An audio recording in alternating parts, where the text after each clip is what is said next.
Today we have brought you the latest Tesla news. Tesla searches for stamping quality engineer for Cybertruck project. Tesla to double Supercharger network in the US as it opens it to non-Tesla EVs, White House says. Tesla Model Y and 3 are eligible for $2,000 California rebate after price drops. And Tesla now allows remote climate control when battery is below 20%, but still not with Sentry Mode. Let's get into all the details. So let's get started.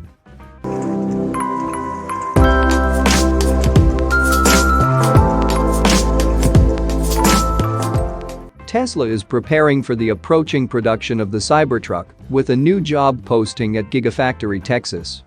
Tesla posted recently that it is seeking a senior quality engineer for stamping of Cybertruck for its Gigafactory, Texas production facility. The job will require a senior quality engineer to be responsible for all incoming, inline, and outgoing quality for the stamping processes of the Cybertruck. Tesla has been preparing for Cybertruck production for some time now and has previously posted similar employment opportunities on its website. In late November 2022, Tesla started posting various jobs related to the Cybertruck, including dimensional engineers, manufacturing operations leaders, senior equipment managers, and senior equipment engineers. Tesla is planning to use a series of casting and stamping machines to manufacture the Cybertruck, just as it has for other vehicles in its lineup for several years. Along with various other efficiencies, Tesla has utilized presses from the Italian manufacturer Idra to completely revamp its manufacturing. Tesla first utilized casting and stamping with the Model Y, aiming to eliminate a substantial number of parts and create a single-piece design that not only made production more efficient but also made the vehicles safer. For months, Tesla has been receiving stamping and casting machines at Gigafactory, Texas, working to prepare for initial production. CEO Elon Musk confirmed earlier this year that Cybertruck production would begin this summer, but volume production would not likely begin until next year. The design was finalized earlier this year, but chief vehicle designer Franz von Holzhausen also stated that Tesla does not have a pencils-down approach to the ultimate look. Recent sightings of the Cybertruck have had the Tesla community buzzing, but it is unknown whether what has been seen on public roads is the same design the automaker is planning to bring to the market later this year.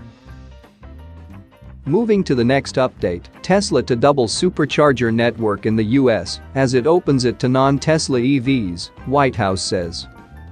Tesla and the White House announced that they reached a deal for the former to open its Supercharger network to non-Tesla EVs in the US. The automaker also confirmed plans to double its number of chargers in the US. Over the last year, Tesla has been working to open its Supercharger network to non-Tesla electric vehicles. In Europe, Tesla has already opened hundreds of stations in most countries it operates in. The automaker indicated that it planned to do the same by the end of 2022 in North America, but we are now in 2023, and Tesla has yet to do it. We knew it would be a bit more complicated in North America, since, unlike in Europe, where Tesla uses the standard CCS connector that is on all electric vehicles there, here, it uses its own proprietary connector, which makes opening the Supercharger to non-Tesla EVs more difficult.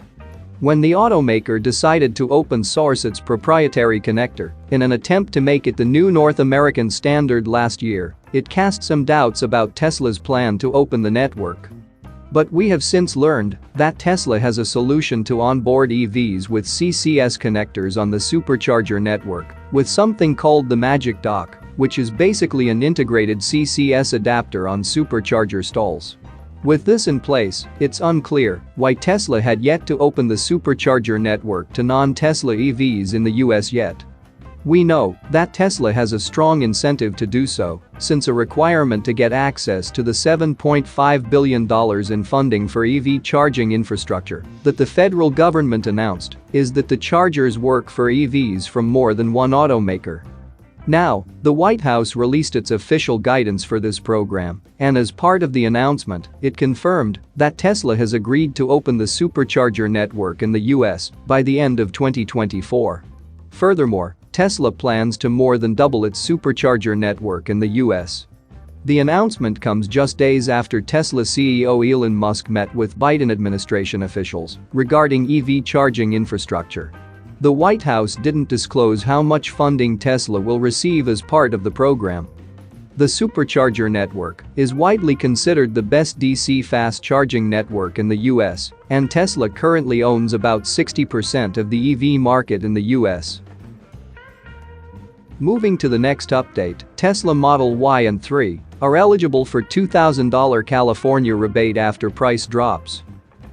The Tesla Model Y and Model 3, California's number 1 and 2 best-selling vehicles, are once again eligible for California's $2,000 electric car rebate after steep price drops last month, which bring them back under the MSRP cap for eligibility.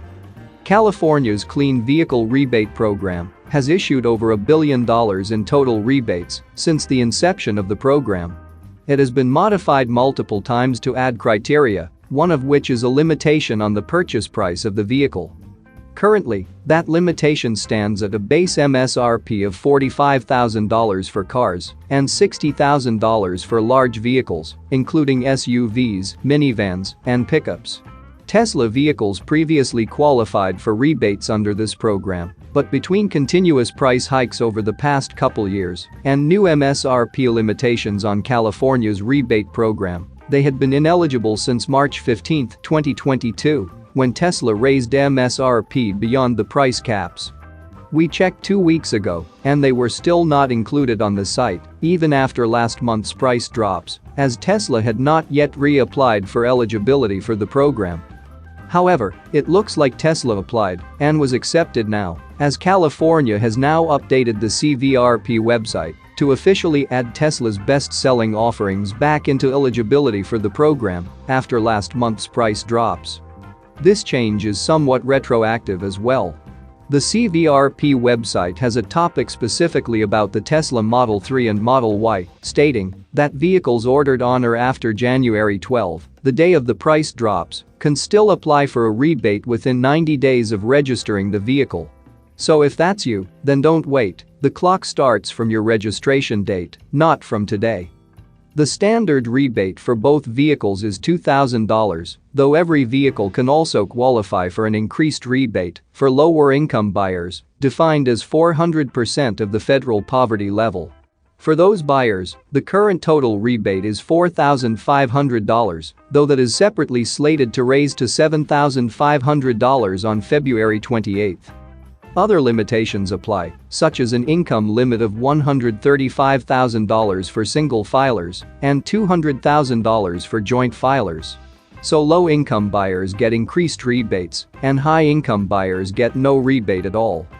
The Tesla Model 3 and Model Y both currently qualify for the full federal EV tax credit after recent price drops and a change in IRS guidance, which raised that credit's MSRP cap to $80,000 for the Model Y.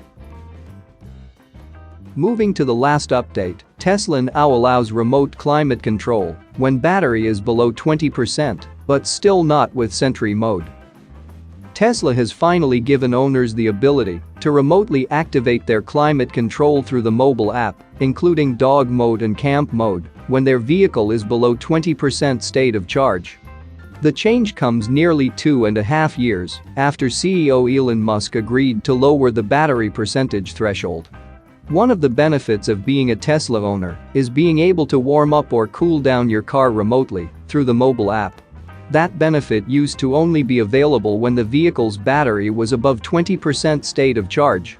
This was implemented as a precaution to prevent owners from inadvertently running their battery down to a dangerously low level, which could leave them stranded with a dead battery. Way back in October 2020, Canadian Tesla owner Gary asked Musk on Twitter whether that threshold could be adjusted down to 15%, explaining that it would help him when using camp mode on a cold Canadian night. Musk agreed, saying a threshold as low as 5% could be added. Tesla appears to have finally added this in a recent software update. In testing, we were able to remotely turn on HVAC, dog mode, and camp mode, all while the battery of our Model Y was below 20%. However, before it actually turns on, Tesla warns you that your battery is low and doing so will consume energy, asking for confirmation before continuing. Unfortunately, the new lower threshold does not apply to Sentry Mode, which still requires at least 20% state of charge in order to be activated. It also appears as though 20% is still the requirement to keep Climate Keeper running, as the message on the display when that feature is activated from within the car says it will turn off when the battery reaches that state of charge. We aren't quite sure when this new lower threshold was implemented, but it looks like it has been available for at least a couple of months. This is because we also tested it on our Model 3, which has FSD beta running 2022.44.30.10, or the 2022 holiday update that was released in December, and we were also able to turn on HVAC through the mobile app with the battery below 20%. However, one difference is that no warning message appears. The one thing that is still unclear is if Tesla lowered the threshold to 5%, like Musk suggested in the tweet, or if in the end they decided on a number higher. Let us know in the comments if you have tested this out with a single-digit state of charge. That's it for now.